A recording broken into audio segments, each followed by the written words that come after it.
A big night of high school football across the Big Bend tonight. Lincoln hosting rival Leon. The Lions still looking for that first win of the year. Would it come tonight? And a game that needs no introduction, Valdosta at Lowndes, the Wintersville Classic, bragging rights on the line. Oh yeah, year number 61 of the rivalry, undefeated Valdosta looking to snap a 5-game skid to Lowndes, and the Vikings looking to keep that trophy at the Concrete Palace. Friday night overtime starts right now. ABC 27 Friday night overtime.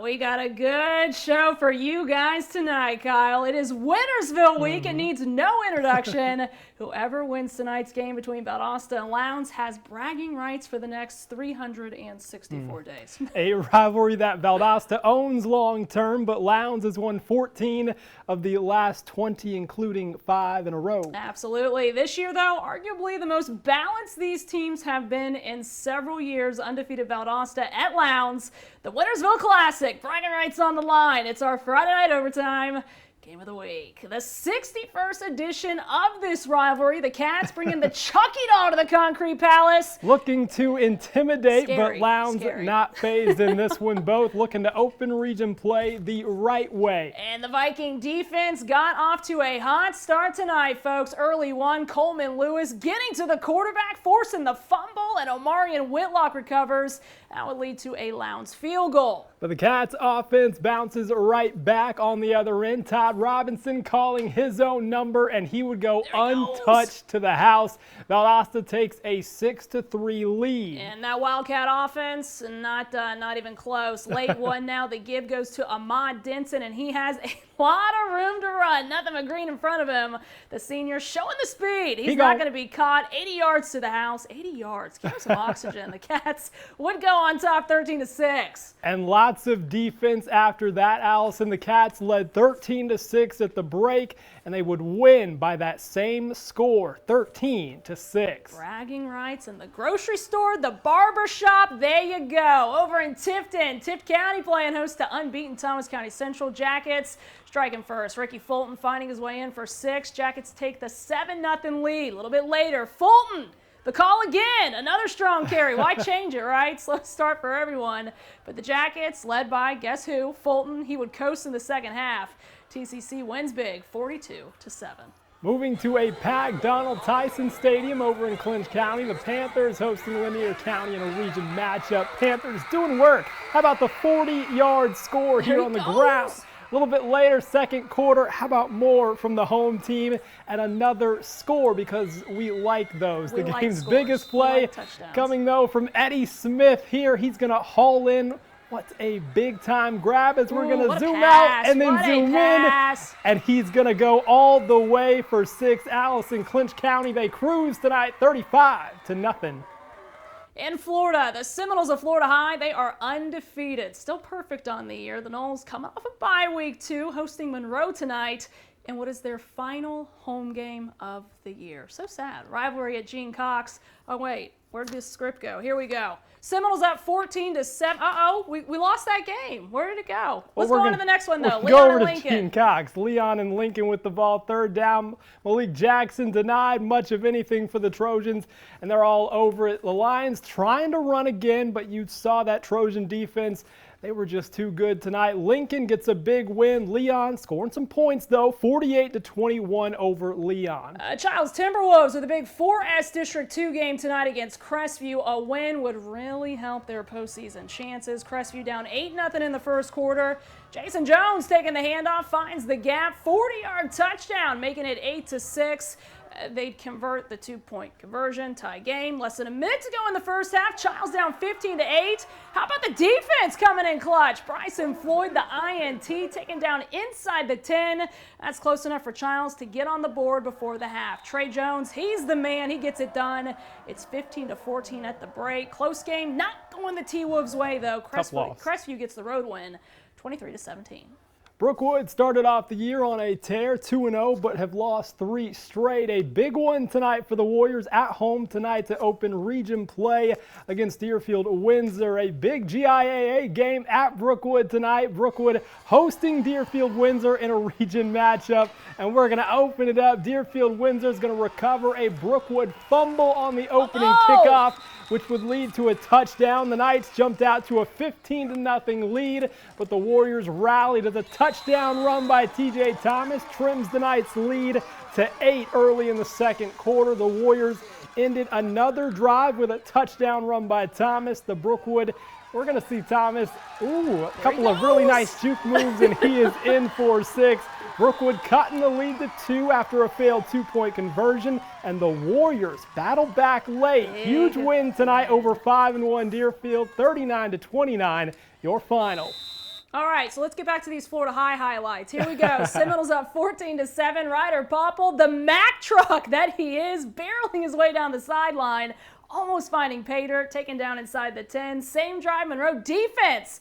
Hello, welcome to the show. Amari Borden with the huge stop. Still the same drive. Donovan Barnes, he's going to get the pitch here from Florida High, hitting the spin cycle. Says, get off me, defense. Wow. He's in for 6 points. Florida High, they stay perfect. 42-7, the final tonight. Hey, cheerleaders, take it away. Cheerleading Friday night overtime on ABC 27's.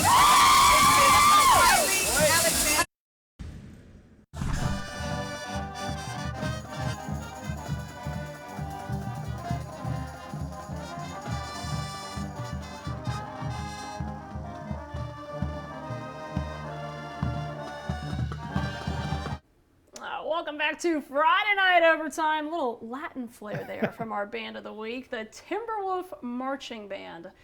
They have a competition tomorrow, so good luck, guys. Well, hopefully it's going to be a good one. We checked in with the Timberwolves earlier. Tough loss for them tonight in a big district game. A lot of other big district and region games across Florida, though, tonight. Absolutely, and one of them, the Lafayette Hornets. They are 4-1 on the year. Last week's big matchup against Branford, unfortunately axed due to Hurricane Ian. At Fort White tonight for a region matchup and 1A rural. The Hornets shut out the Indians last year. Not this time. First quarter, Clayton Philpott diving in. Short yardage, 7-0 Fort White. A little bit later, 14-7 now. Lafayette with the rock. Kiami MC Knight on 4th and 1. Thank goodness they went for it. We're tied at 14-all. Still second quarter. Hornets knocking on the door again. Tywan Williamson, the freshman, his second touchdown of the half. 21-14 Mayo, but the second half belongs to the home team. Fort White comes back to win this one, 23-21. The Branford Bucks at home tonight facing winless Trenton. Check out that sunset. Branford begins with the big play. Caden Coker cooking the defense, and he will take it 60 yards to the house, up the sideline, running over men.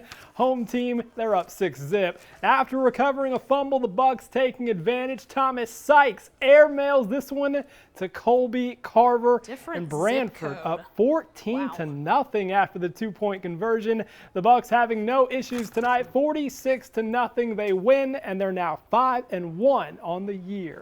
Swanee Bulldogs open the year 1-3, but back-to-back wins, making the Dogs 3-3. Looking for another W tonight at Santa Fe. How's this for a fun start? Bronson Tillotson may have been across the plane, but the ball popping loose. Jaquarius Cherry hopping on it. Heads up. That's what teammates are for. It's 7-0 Swanee. Santa Fe on offense now. PJ Davis saying thank you, taking it all the way back. It's 14-0 Bulldogs. Swanee, winners of 3 straight games, back over 500.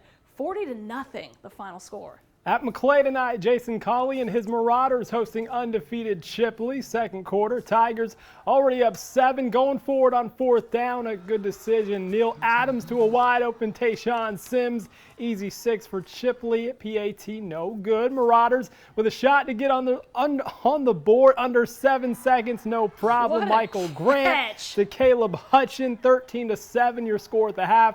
A close game. McClay falling just short though, 33-28. Back to South Georgia now, and Berrien coming off a big region win over Jeff Davis. Back at it tonight, folks, hosting Sumter County in 2A Region 1. Let's get to it. Playing host to Berrien, and it was homecoming night. Rebels wasting no time. First kickoff of the game, it's Jamin Robinson, and he takes this one all the way to the house. 65 yards to put the Rebels up 7-0. A little bit later, Berrien back in scoring position. DeMar Riley untouched here.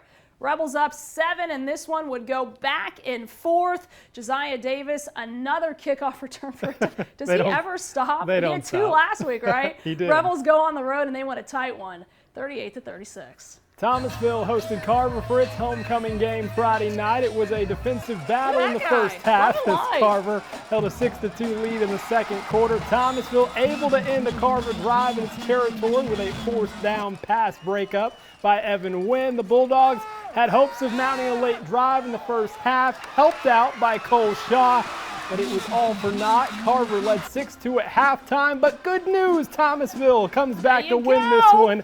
15-14, the final for a big win.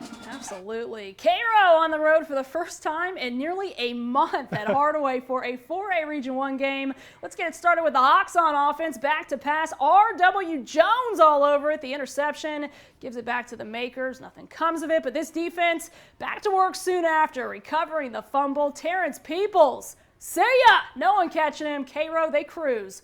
42-14, the final score.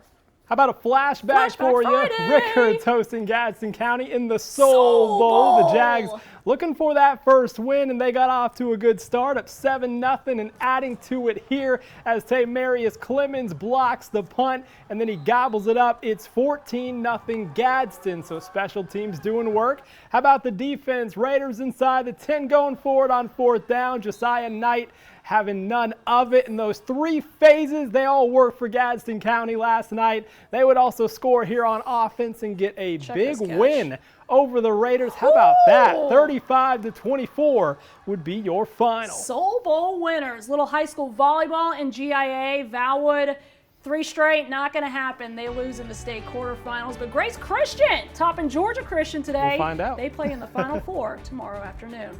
See you next week.